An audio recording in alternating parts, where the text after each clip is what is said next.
Do not go over a single man's home by yourself, especially if you meet him online.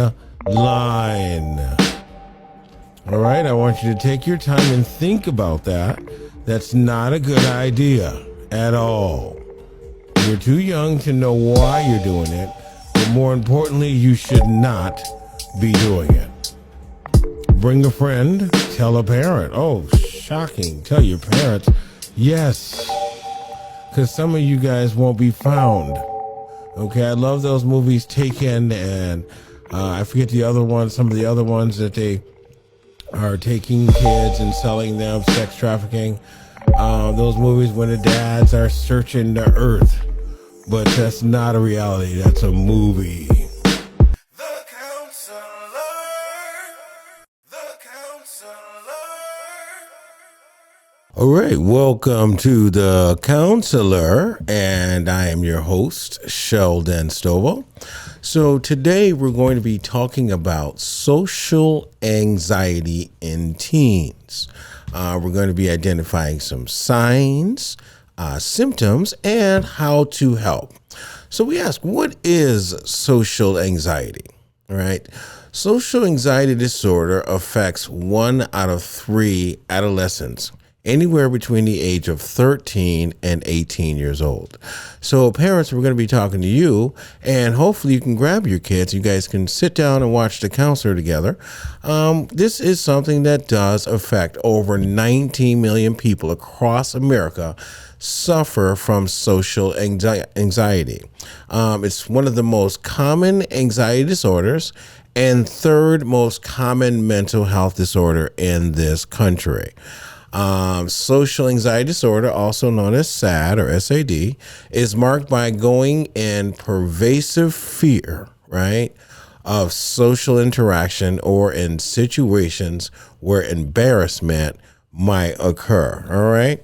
And I just want to mention there's a few things I want to mention to you guys about social anxiety. All right. It's more than being shy. So if you're around your parents and, they want to bring you into maybe a church group or something like that, and you have this intense fear, right? You start feeling very nervous, like they call them butterflies sometimes in your stomach. So if you're feeling that intense fear, right, that might be a symptom, or that might be something that you might need to take a time to look at, right? Parents, and listen to your children, because sometimes they're not just being shy, that they may be physically afraid, okay? Millions of Americans have social anxiety. So this is a huge thing in this country, right? So we're going to talk about that more, of why it seems like it's such a big thing to have social anxiety. The symptom of social anxiety can be debilitating, right, and misunderstood. So everybody's body feels differently. Some people start shaking, right, physical effects. Some people start crying, right. Some people start screaming. Some people will run, right. So there's different reactions for people. Social anxiety is about more than public speaking, right. So sometimes people, they get so afraid, it's almost like they're frozen, right? So again, parents, sometimes, we're trying to encourage our kids to, be more, outgoing, right? And they're just frozen in fear. We want you to notice that behavior, right? That could be something that could be happening to them on the inside that they can't express or say out loud. At 13, who knows what social anxiety means, right? Who even talks about that, right? So sometimes parents, we need to look at our child's behavior when dealing with something publicly, because it could be social anxiety disorder. All right. So social anxiety can cause physical symptoms. Again, they start shaking and crying, right? And social anxiety extends beyond a specific moment, right? So they could be afraid of the exam coming up in a month, and they're starting to become anxious about it, right? Or they start crying, and, as the day approaches, they're in fear, like become really and sorely afraid, right? So these are some things that we need to look at, right? So while it is common to experience some anxiety in social situations, individuals with overwhelming self-consciousness, right? So you're in a room and you're looking around and you feel like everyone is looking at you, right? You're feeling like, oh my God, they're staring at me. They're talking about me. They're whispering about me, right? So you're starting to have this overwhelming self-consciousness, right? The stress and fear of judgment, right? So you're looking at yourself. Oh my goodness.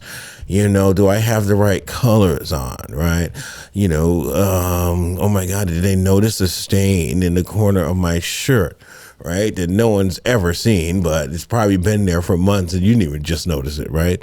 But all of a sudden, you're being afraid of being judged, right? And day-to-day social interactions, right? So some of you guys, want to sit by yourself in school because you're afraid to actually sit at the table with someone alive. Now, we're not talking about the texters. We have all these texters with thousands of friends, right? And no one to personally interact with. So we want to make sure you guys are starting to make steps towards talking and sitting around with some people, right? I met some of my best friends one day. I just sat at the table that they were sitting at, and I did it again a couple more times. And all of a sudden we talked one day and we were friends ever since, right? Since seventh grade. Who would have thought it, right? Good friends, right? So sometimes it's good to just take a chance and sit down somewhere, right? So social anxiety disorder prevents me from having normal relationships and interpersonal reactions, right? So sometimes, you're afraid to meet someone online, you meet someone via text or someone texted you, they got your number from somebody else and, you're afraid to do video chats, you're afraid of, you're self-conscious, right? Or you're afraid to even just meet friends, right? Go outside the house, outside of online. So social anxiety is a real thing. And yes, some people are now depending on the internet. You're depending on yourself, right? To be able to type that thing in and, God forbid one day if all the internet went out and no one was able to talk to anybody online, what would we do, right? Oh, man. So that's something to think about. Also, those who suffer from social anxiety disorder often experience intense stress, right? You're very stressed out. All right. And also even weakness or weeks in advance, right? You start getting nervous about what's coming up in like 6 months from now, right? And it's not like the wedding jitters, but it's just more like, I have a presentation, right? And it's 6 months away and you're starting to get nervous about it, right? So social anxiety, things that we need to start thinking about. How do I know if my teen has social anxiety? And if you are a parent, you would hope your child will grow up not feeling self-conscious and comfortable in their own skin, right? So this is what we all hope for when our kids go to school, that they feel comfortable enough that when people are picking on them or saying something unfortunate to them, that they're standing up for themselves, right? And feeling comfortable with who they are, right? There are many children who mature into anxious teenagers, and this can happen for a variety of reasons, right? So now we're going to look at some factors, some risk factors, right? So things that you can start looking for to kind of identify if your child is dealing with social anxiety, all right? So as with most mental health disorder, social anxiety disorder is not attributed to one single attribute, right? Nonetheless, there are certain factors that can increase a person's likelihood of developing social anxiety disorder. Genetics, right? So if your grandmother was like that, and your great-grandmother was like that, and your great-grandmother before that was like that, it's most likely that you might be the same way, right? So it could be genetic, right? And I often say this, talk to your family, talk to your parents, find out, was anybody in my family like me? right? It's okay to ask those kind of questions. Like, sometimes people have already figured out how to handle social anxiety, right? In your family, and they just need to kind of pass the information to you, right?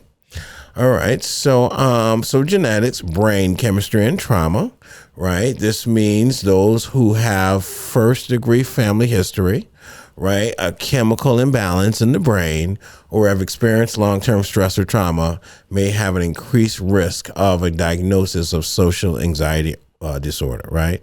So these things can be found out through going to your doctor or your psychiatrist and letting them investigate and kind of look in some family history, especially if you had, the same doctors for, a few generations. Your doctors would know these things, right? So you want to have these conversations even with your doctor, right? All right. So things are a disorder tend to emerge in adolescence. Because of this trend, mental health professionals have explored additional risk factors for this younger population. So we thought about other ways, right, that this could be, we can start seeing signs that your young person might be going through social anxiety, right? So their demeanor may change, right? A child who is inherently shy, all right, withdrawn or apprehensive to try new things may be at an increased risk for the development of social anxiety disorder as they enter into the adolescent stage, all right, of their teenage years, right? So sometimes, this might be something that you need to have them speak with a counselor about, right? Sometimes we can't, as parents, always solve our kids' issues. We know we want to, right? But sometimes this needs to be talked about maybe with a professional, right? Health issues, if 18, have any sort of health or any physical problems that is noticeable to others, like physical deformity, right? So some kids, they become anxious to be around other people if they're in a wheelchair, right? And other kids are playing basketball and maybe they haven't been exposed to the Special Olympics and to know that they can do the same thing now, right? So things like that. So if other children don't feel like they belong in a certain circle, they're going to have that social anxiety, right? So like a large, birthmark or something on their face, they might be prone to suffering from anxiety. Speech problems, like having a speech impediment, can be challenging for many kids and can lead to a negative effect, right? So even if a child, stutters, right? Sometimes I correct myself when I'm talking, or if I'm thinking faster, I'll mess up my words, right? So, but I'm not going to let that stop me from being who I am, right?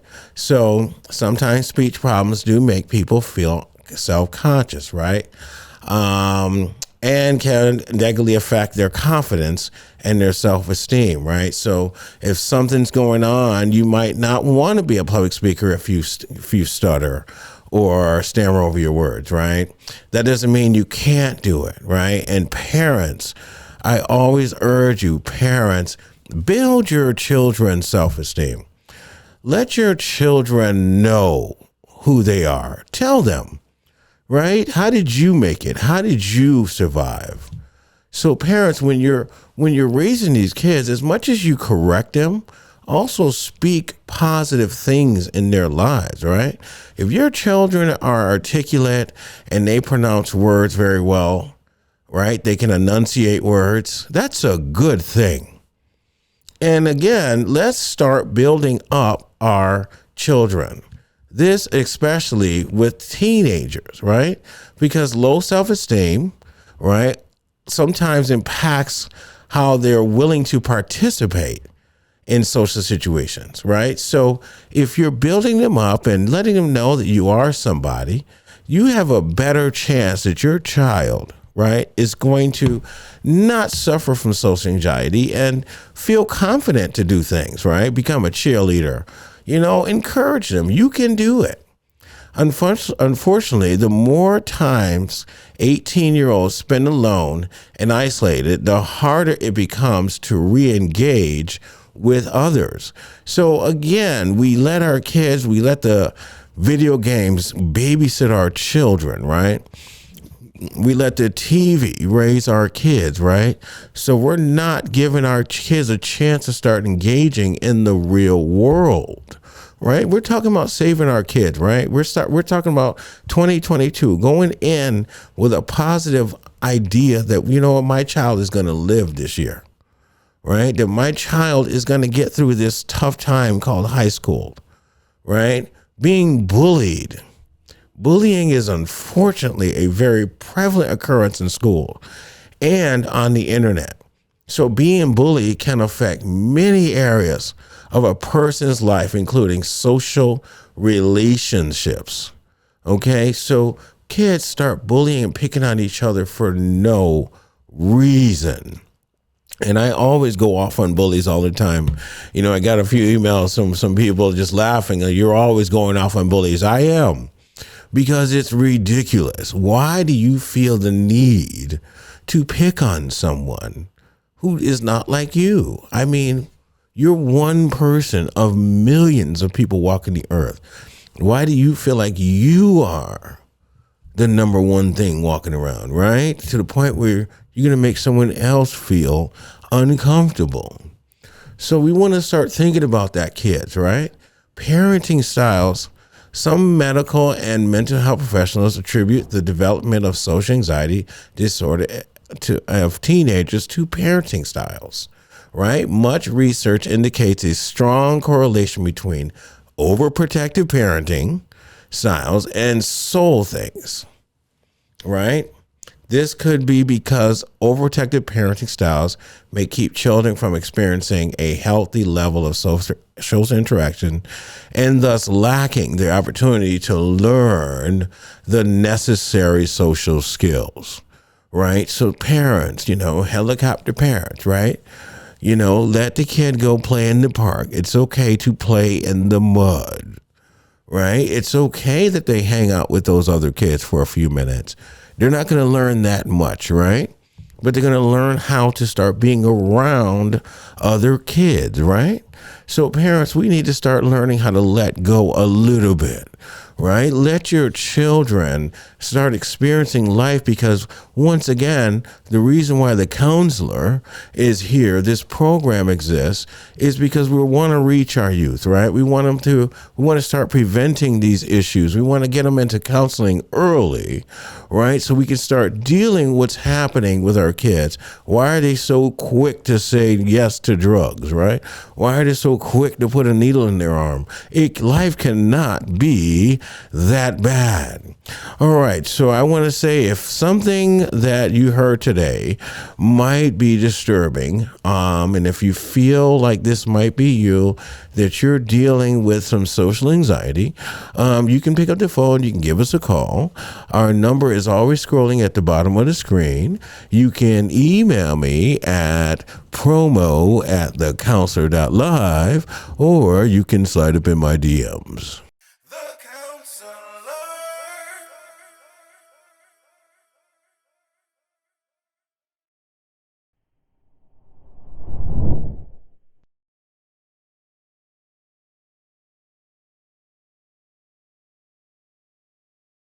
The Counselor. Some of these young users are developing low self-esteem issues, body issues, body shaming. Everyone thinks they have to have this waist that's a size 0. Some people cut their ribs out. They get surgery to remove fat. They put fat in different places. Everybody doesn't spend their money on the mall on Louis Vuitton purses. Some people actually take their money and invest into their body to look physically more attractive. With that said, there was a story with a guy, I'm going to pull it up in a minute, who had gotten his chest implants. So they weren't like breasts, but they were like kind of pecs and muscles. But because he was working out, and the way he was working out, it started shifting them.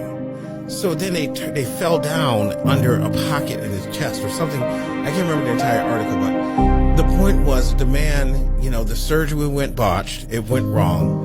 And he almost died. He had to have him removed right away. And the first thing he said when he came out of the surgery was, "My life is over. What am I going to do?" So I said, wait a minute, give me a second. So, I mean, I just, so I'm a thinker. I like to think. The counselor. Some of them are developing, some of these young users are developing low self-esteem issues, body issues, body shaming. Everyone thinks they have to have this waist that's a size 0. Some people cut their ribs out. They get surgery to remove fat. They put fat in different places. Everybody doesn't spend their money on the mall on Louis Vuitton purses. Some people actually take their money and invest into their body to look physically more attractive.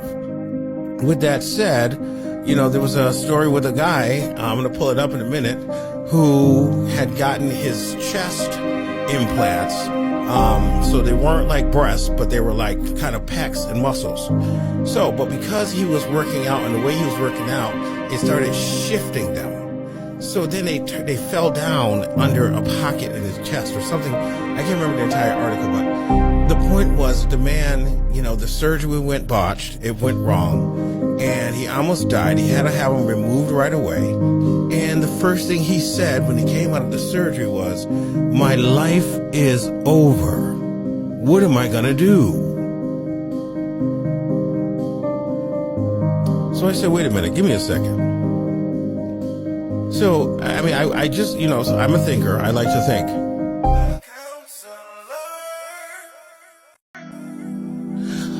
Is it okay to break up with your girlfriend for talking to another guy or following or liking another guy on TikTok? Wow. So if I can just use my educated opinion, I would say that's going a little bit too far. That person can be on the other side of the country and you two are arguing about someone that this person will never meet or never knew, and they just like looking at that person. So my thought is that maybe you need to look in the mirror and check out your self-esteem levels. Maybe you have low self-esteem and you're feeling insecure. That's not her fault. All right, she was looking at the other guys before she met you. She may look at other guys while she's with you. It's okay. You have eyes, you can see. Right? I'm looking at you guys on the camera. So looking at someone, I don't think is a reason to break up. But for me, but I'm older now. I probably would have tolerated that back in the day. But for me, I just think that's doing too much. Another reason to argue. So, relationships. All right. More results. The concept was pretty simple. Just thinking about the concept. Of course, we were just messing around when we first built the studio. So it just came out, and then we gave it some life by giving it some substance. And pretty much Talk That Shit show was really supposed to be for you to come on a show without being censored, without being told what to say. You were supposed to be able to talk your shit and be free about it. And it's like a judge-free zone. So nice. And that was the premise of the whole Talk That Shit show. And also wanted to be in the community. We wanted the people around us to be able to, voice their, business, whatever they were doing, their venue, whatever they were doing. We wanted them to be able to showcase their talents on our show. So it's just like, it was a double thing. Like, talk that shit. If you doing something, talk that shit. I like that. And if you wanted to voice your opinion too, talk that shit too. Nice. Without being censored. We Nice. don't like cancel culture around here. Okay.